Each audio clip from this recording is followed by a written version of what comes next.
Capítulo 7, segunda parte do livro Céu e Inferno, Espíritos Endurecidos, Xumene, Bordeaux, 1862. Nota: sob este nome, um espírito se apresenta espontaneamente ao médium habituado a esse gênero de manifestações, pois sua missão parece ser de assistir a espíritos inferiores, que o seu guia espiritual lhe conduz no amplo propósito de sua própria instrução e do progresso deles. Mais uma vez, a importância de entendermos que cada médium tem uma propensão, cada médium tem uma característica, conforme está lá na classificação dos médiuns no livro dos médiuns. Mas tem médiuns que são flexíveis, que recebem espíritos bons, espíritos maus, espíritos superiores, espíritos inferiores, com relativa naturalidade, com relativas possibilidades. É uma mediunidade rara, porque o comum são receberem sempre espíritos dentro de uma faixa vibracional. Quem sois? Este nome é de homem ou de mulher? De homem, e tão infeliz quanto possível. Sofro todos os tormentos do inferno. Mas se o inferno não existe, como podeis sofrer as torturas? Pergunta inútil. Embora seja um espírito inferior, ele tem a noção de que aquelas pessoas sabiam o que era o inferno e como era o inferno. Compreendo, mas outros precisam de explicações. Isso pouco me incomoda. O egoísmo não será uma das causas do vosso sofrimento? Pode ser. Então, pouco se incomodava se alguém precisava de explicação. E quando fala que aquilo ali era uma situação egoísta, que estava levando ele a sofrer, ele simplesmente diz que pode ser. Talvez seja, é assim mesmo, que me importa. Se quiser de ser aliviado, começai repudiando as más tendências. O médium foi duro com ele. Se você quer receber alívio, primeiro, corrija a si mesmo. Não te incomodes com o que não é da tua conta. Principia orando por mim, como praticas com os outros. E depois veremos. E a resposta foi até interessante. Porque se o médium está acostumado a fazer orações pelos outros, então deveria fazer por ele e depois conseguir e ver o que se iria dali para frente. Mas até então, ele não tinha nenhuma condição de melhorar. E o remédio para o espírito é a oração. A não me auxiliares, com o vosso arrependimento, a prece pouco valor poderá ter. Mas falando em vez de orardes, menos ainda me adiantará.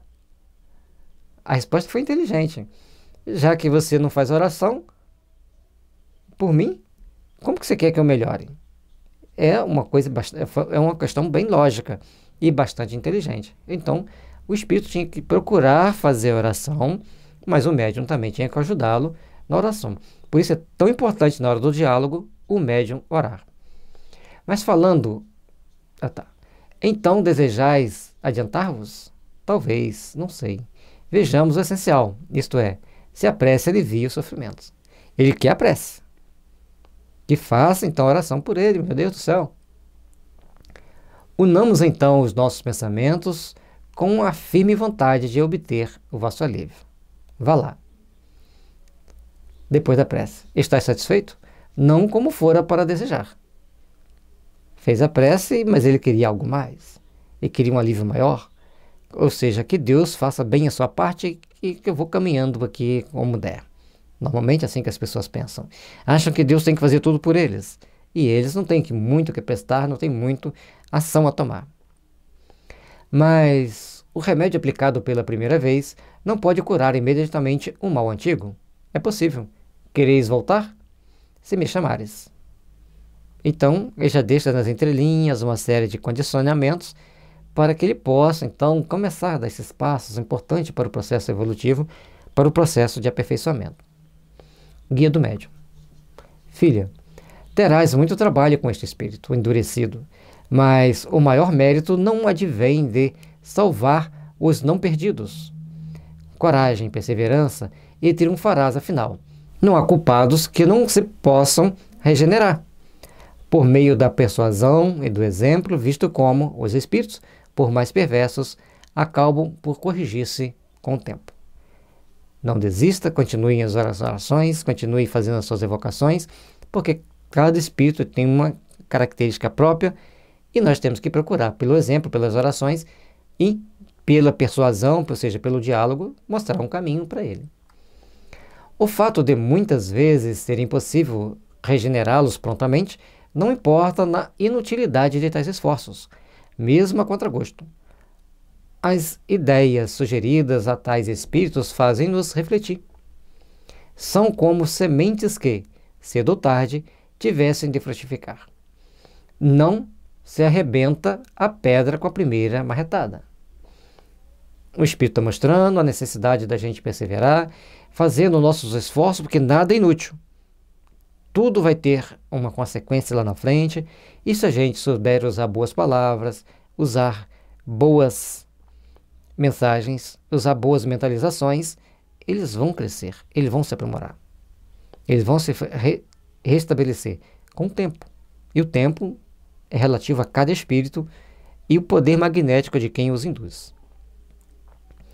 Isto que te digo pode aplicar-se também aos encarnados, e tu deves compreender a razão porque o Espiritismo não faz imediatamente homens perfeitos, mesmo entre os adeptos mais crentes. A dificuldade de nós encontrarmos uma harmonia conosco mesmo, em aceitarmos as forças do bem, em nos esforçarmos e nos empreendermos para fazer o melhor, é que traz todos os comprometimentos, todas as dificuldades. A crença é o primeiro passo, vindo em seguida a fé e a transformação do seu turno. Mas, além disso, força é que muitos venham revigorar-se no mundo espiritual. Crer é o primeiro passo. Depois a fé, depois a transformação. E é por isso que eles vão caminhando, chegando no mundo espiritual, eles começam a se revigorar para se transformar. Não vai ser uma coisa instantânea, não vai ser uma coisa para ontem. Tem que ter o esforço, a perseverança, as induções mentais, as orações, as ações, os exemplos, para que eles possam começar a crer, porque tem espírito que não crê que é espírito, desenvolver a fé, para depois eles se transformarem. Não é um trabalho simples, é um trabalho que leva tempo.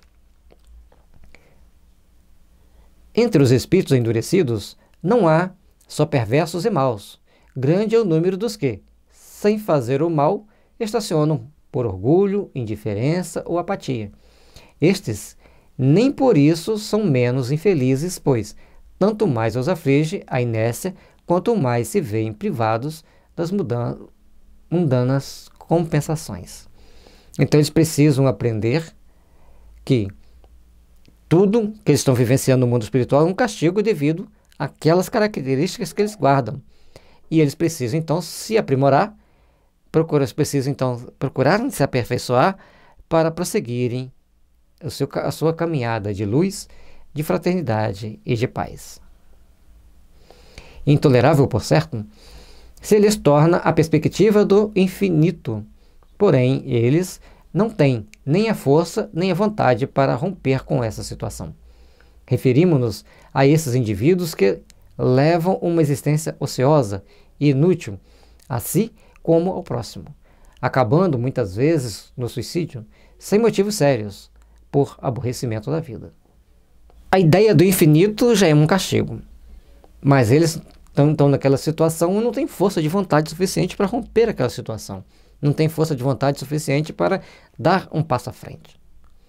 Então, assim como existe no mundo dos espíritos, existe no mundo físico as pessoas ociosas e inúteis, que acabam suicidando. E mesmo que eles trabalhem, eles às vezes até fazem alguma tarefa, mas eles não têm aquele amor por fazer as coisas, não têm aquela dedicação, aquele elan interno que o impulsionam a fazer o bem, a se revigorar. Em regra, tais espíritos são menos passíveis de imediata regeneração do que os positivamente maus, visto como estes ao menos dispõem de energia e, uma vez doutrinados, voltam-se ao bem, com o mesmo ardor que lhes inspirava o mal. Então, os maus, quando são convidados a um processo de regeneração, de refazimento íntimo, eles começam então a ter um novo aspecto. Aquela energia que eles usavam para o mal, eles passam a usar para o bem. Por isso que Jesus fala assim, meu pai é como aquele pastor que tem 100 ovelhas, uma delas se perdendo e deixa 99 e vai buscar aquele que ficou para trás. aquela que se perdeu. Porque aquele, provavelmente, na comparação de Jesus, é o mal que precisa ser convertido para o bem, e muitas das vezes ele vai conduzir milhares de ovelhas também para o caminho do bem. Os apáticos não têm energia, estão lá na preguiça. Aos outros, muitas encarnações se fazem precisas para que progridam, e isto pouco a pouco, domados pelo tédio, procurando para se distraírem em qualquer ocupação que mais tarde venha a transformar-se em necessidade. Então, estão ali, querem qualquer coisa para distrair, não procuram simplesmente empreender no bem, não procuram crescer para o bem, estão lá, inertes. E às vezes tem dia que a gente se sente assim, deixa eu jogar isso aqui para me distrair a minha mente. É o momento da apatia, da falta de força de vontade, é o momento que a gente precisa da oração para começarmos a caminhar convictos e resolutos para Deus. E assim, terminamos mais esse capítulo e vamos agora para o capítulo 8 das expiações terrestres, onde vai nos mostrar as consequências dos nossos atos na encarnação futura. Aquelas pessoas que erraram no passado ou que vêm passar por uma expiação simplesmente para educar aos parentes. Fazendo essa reflexão, procurando entender aqui as condições desses espíritos, a necessidade de nos transformarmos e transformar também esses nossos irmãos para o bem, para a fraternidade e para a paz, e assim podermos crescer e nos aprimorar.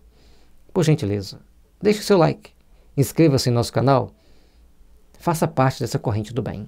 Trabalhemos, pois, para nos aperfeiçoarmos, para nos melhorarmos, ajudando-nos mutuamente. Que a luz e a paz do Mestre estejam sempre envolvendo nossos corações. No site da FEB Editora você encontra este e muitos outros livros que irão fortalecer o seu espírito para novos embates, para as caminhadas redentoras da vida. Paz e luz, que Jesus esteja sempre nos abençoando, sempre nos iluminando.